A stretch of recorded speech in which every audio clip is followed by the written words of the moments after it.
12 बजे रात जब पूरा देश आज़ादी के नारे लगा रहा था, उस समय एक व्यक्ति अपने कमरे में अकेला बैठा था, भीड़ से अलग।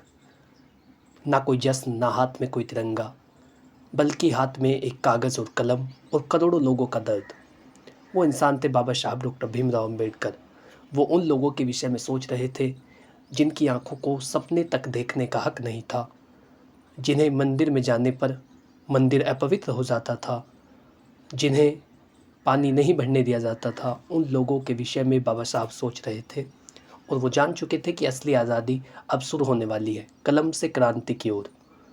मैं जानता हूँ कि आपके डीएनए में कुछ ऐसी बातें डाल दी गई है जो आपको ये वीडियो छोड़ने के लिए मजबूर कर रही है और आप चाह रहे हैं किसी और कंटेंट को देखना। लेकिन फिर भी मेरा आपसे अनुरोध है कि अपने समाज को जानने का प्रयास कीजिए। यदि आप व्यक्तिगत रूप से अपना कोई योगदान नहीं दे सकते तो कम से कम बाबा साहब के विचारों को समझिए और ये जानने का प्रयास कीजिए कि केवल माला चढ़ा देने से जयंती नहीं मनाई जाती। आप लोग वही कर रहे हैं जिसके खिलाफ बाबा साहब ने अपनी पूरी ज़िंदगी लगा दी। यदि इस तरीके का ढोंग या अंधविश्वास यदि आप करेंगे तो इस प्रकार से कभी भी उनके विचारों को समझ नहीं पाएंगे।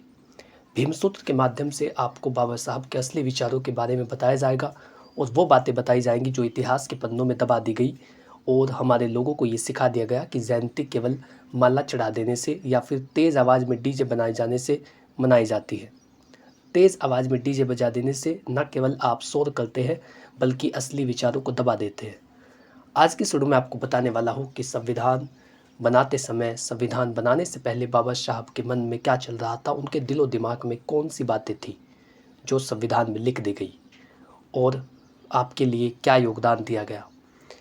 फिर भी आपसे आग्रह करता हूँ कि आप यदि चैनल पर पहली बार आए हैं तो आज ही चैनल को सब्सक्राइब कर लें, क्योंकि ये एक बड़ा मंच बनने वाला है जहाँ पर आपके हक की बात होगी, आपके अधिकारों की बात होगी और विशेष रूप से बाबा साहब के योगदान और उनके विचारों की बात होगी जो आम लोगों तक नहीं पहुँच पाते।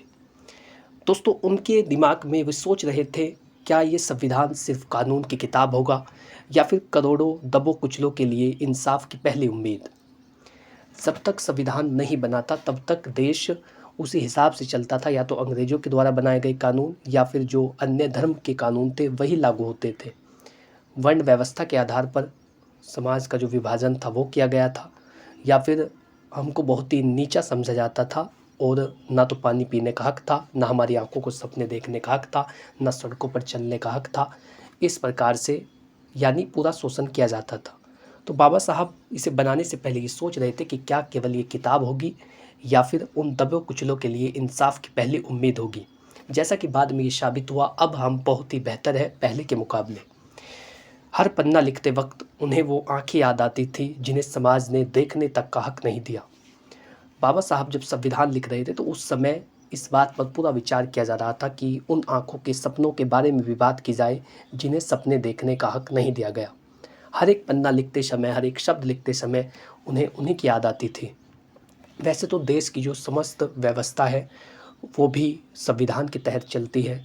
हर छोटे से छोटा कार्य, सरकारी, व्यक्तिगत, निजी, प्रत्येक कार्य, लोगों के अधिकार, उनके कर्तव्य, सब चीज़ें लिख दी गई है। लेकिन फिर भी जो लोग दबे कुचले थे, जो नीचे वर्ग के लोग थे, उनके अधिकारों को ध्यान में रख करके प्रत्येक बात को लिखा जाना, ये बहुत ही सोचने वाला कदम था जो कि बाबा साहब के मन में चल रहा था। उनके कानों में वो गालियाँ गूंजती थी जो उन्होंने बचपन से सुनी थी और वे ठान चुके थे कि अब ये सब किसी और को ना सुनना पड़े। पहले का जो समय था वो इतना ज़्यादा बुरा था, इतना ज़्यादा बेकार था, उसके विषय में यदि बात की जाए तो आज का वीडियो कम पड़ेगा। लेकिन आप केवल इतना समझिए कि पहले के समय को बदलने के लिए बाबा साहब ने पूरा ये प्रयास किया कि जिस प्रकार की गालियाँ वो बचपन से सुनते आए हैं, जिस प्रकार की जातिगत जो शब्द है वो सुनते आए हैं, अपशब्द सुनते आए हैं, वो किसी और को ना सुनने पड़े। इसी उद्देश्य से संविधान का निर्माण किया जाए जो वर्ण व्यवस्था के आधार पर नहीं बल्कि व्यक्ति के कर्मों के आधार पर हो, और यदि जाति बना भी दी जाती है तो उसी के आधार पर जो सारी योजनाएं हैं उनको लागू किया जाए और जो दबे कुचले लोग हैं उनको पहले जो सुविधाएं है वो दी जाए। इस बात का पूरा ख्याल रखा गया। उन्होंने ये तय किया कि ये संविधान ऐसा नहीं होगा जो ताकतवर को और ताकत दे, बल्कि ऐसा होगा जो कमज़ोर को भी इंसान बना दे। पहले क्या था, पहले जिस व्यक्ति के पास ताकत थी और जो ताकतवर व्यक्ति है वो भी उससे मिल जाता, और जो सारा पैसा है वो उन लोगों का हड़प लेते थे, केवल उतना ही दिया जाता था जो उनकी बुनियादी सुविधाओं को पूरा कर सके। तो इन सभी चीज़ों को दूर किया गया जब से संविधान का निर्माण हुआ। और ये बात मुख्य रूप से इसका विचार किया गया कि जो व्यक्ति ताकतवर है उसको और अधिक ताकत ना दी जाए, बल्कि जो कमज़ोर व्यक्ति है, जो अपना जो पालन है वो भी नहीं कर सकता, या फिर उसे समाज में रहने का हक नहीं दिया जाता, उसे मंदिर में जाने का हक नहीं दिया जाता, ऐसे व्यक्ति को भी इंसान समझा जाए। ये संविधान बनाने के लिए जो है महत्वपूर्ण भूमिका थी इस बात की। उन्हें मालूम था कि सिस्टम बदलेगा तो लोग तकलीफ़ देंगे, लेकिन वो ये भी जानते थे कि अगर अब नहीं बदला तो फिर कभी नहीं बदलेगा। निर्माण के समय जब एकदम से ये कानून लागू हुआ, संविधान लागू हुआ, तो बाबा साहब जानते थे कि संविधान लागू होने के बाद तुरंत से ऐसे लोगों को तकलीफ़ दी जाएगी जिनको अभी अभी नए अधिकार मिले हैं। लेकिन वो ये भी जानते थे कि अगर अब कुछ ना बदला गया तो भविष्य में इसे कभी नहीं बदला जाएगा। इसीलिए पहले से प्रावधान किए गए हैं ताकि आपके अधिकारों की रक्षा की जा सके। इसलिए उन्होंने हर शब्द में दर्द डाला, हर अनुच्छेद में संघर्ष और अधिकार में आज़ादी की सांसें भरी। बाबा साहब सिर्फ संविधान नहीं लिख रहे थे, वो नया भारत गढ़ रहे थे जो उन परंपराओं पर आधारित ना हो जो सदियों से चली आ रही है, और जो नीचे लोग हैं उनका भी सम्मान किया जाए, उनको भी आदमी समझा जाए, उनको भी इंसान समझा जाए। यानी वो केवल एक किताब नहीं लिख रहे थे, बल्कि एक नया भारत गढ़ रहे थे जो भारतीय संविधान के तहत चलेगा और उस कानून के तहत चलेगा जो बाबा साहब लिख रहे हैं, जहाँ किसी के सर पर सिर्फ छत हो, जाति का बोझ नहीं। देखिए कितनी महत्वपूर्ण बात है कि पहले लोगों के सर पर छत हो या ना हो, लेकिन उनके सर पर जाति का बोझ होता था।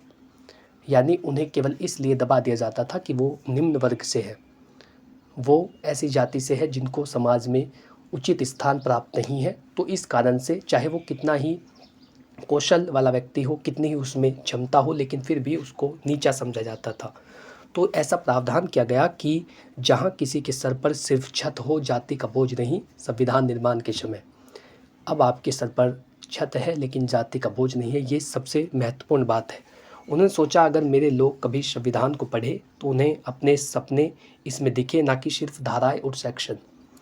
यानी आपको ये भी प्रेरणा दी जाती है कि आप संविधान को पढ़ें। ऐसा नहीं कि उसकी प्रतियां लेकर के फ़ोटो खिंचवाए, ऐसा नहीं कि केवल जो मूर्ति है बाबा साहब की उस पर केवल माला चढ़ाए और अपनी पोस्ट इंस्टाग्राम पर डाल दे, फेसबुक पर डाल दे कि आपने आज समाज सेवा की। इस प्रकार से कुछ नहीं होगा। बाबा साहब खुद चाहते हैं कि आप उस संविधान को पढ़ें जो आपके लिए, समस्त भारतवर्ष के लिए, समस्त निम्न वर्ग के लोगों के लिए लिखा गया है। आप जब उसे पढ़ेंगे तो आपको समझ आएगा कि किस प्रकार के प्रावधान आपके लिए किए गए हैं, और जब आप उन धाराओं को पढ़ेंगे, उन अनुच्छेदों को पढ़ेंगे, तो आपको पता चलेगा कि उसमें आपके सपने लिखे गए हैं। और जब आखिरी शब्द लिखा गया तो उन्होंने सिर्फ कलम नहीं रखी, एक युग समाप्त किया और एक नया युग शुरू किया। जब आखिरी शब्द संविधान का लिखा गया तो उसमें ये प्रावधान किया गया, ये पूरी बात सोची गई कि ये केवल आखिरी शब्द नहीं है, ये केवल किताब का अंत नहीं है, बल्कि एक नए युग की शुरुआत है। तो इस बात का भी आपको ध्यान रखना है। जब आप पढ़ें तो उसमें ये देखें कि हर एक अनुच्छेद, हर एक धारा आपके सपनों के लिए है और आपके अधिकार आपको देती है। ये संविधान किसी नेता की जीत नहीं था, ये बाबा साहब की उस सोच का नतीजा था जिसने कहा था मैं आखिरी इंसान के हक के लिए आखिरी सांस तक लड़ूंगा। यानी किसी भी नेता के लिए, किसी भी सामाजिक दबाव में ये नहीं लिखा गया, बल्कि लोगों के अधिकारों की रक्षा के लिए और निम्न वर्ग के लोगों को उचित स्थान देने के लिए, उन्हें उन सुविधाओं को देने के लिए जिससे वो हमेशा से वंचित रहे हैं, वो सारे प्रावधान किए गए हैं। तो आप उसको पढ़ें और जानें कि किस प्रकार के प्रावधान, किस प्रकार के अनुच्छेद आपके लिए बनाए गए हैं। आशा करता हूँ कि जानकारी आपको अच्छी लगी होगी, आप लोग समझ पाए होंगे कि किस प्रकार से संविधान निर्माण के समय बाबा साहब के दिल और दिमाग में क्या चल रहा था, किस प्रकार से सारी बातें लिखी गई। ये केवल एक किताब नहीं है, बल्कि भारत के जो भारत, उसके नए भारत के लिए, नए भारत के निर्माण के लिए महत्वपूर्ण भूमिका है, और उसी के तहत समस्त भारत चलता है। यदि कोई संशोधन भी करना हो तो वो भी एक बड़ी सहमति के आधार पर किया जाता है। बहुत सोच समझ करके इसको लिखा गया है और आपके लिए ऐसा पूरा प्रावधान किया गया है जो निम्न वर्ग के लोग हैं कि वो अपने अधिकारों को समझे और ये समझे कि संविधान केवल एक किताब नहीं है, बल्कि उनके सपनों को सच करने का एक माध्यम है। उनको वो सारी सुविधाएं दी जानी चाहिए जो सदियों से वो वंचित रहे हैं, उनकी आंखों को सपने देखने का हक हो, और ये सब चीज़ें आज के समाज में आपको मिल रही है। लेकिन अपने अधिकारों को समझना भी आपका कर्तव्य है और महापुरुषों के विचारों को समझना भी आपका कर्तव्य है। केवल अंधविश्वास में ना रहे और अपने अधिकारों को जाने और असली विचारों को जाने। भीमसूत्र के माध्यम से आपको इसी प्रकार की जानकारी हमेशा मिलेगी। इसीलिए मैं आपसे अनुरोध करता हूँ कि आप आज ही इस चैनल को सब्सक्राइब कर ले, ताकि इसी प्रकार की महत्वपूर्ण वीडियो, बाबा साहब से जुड़े विचार, महापुरुषों के जीवन के योगदान आप तक पहुँच सके।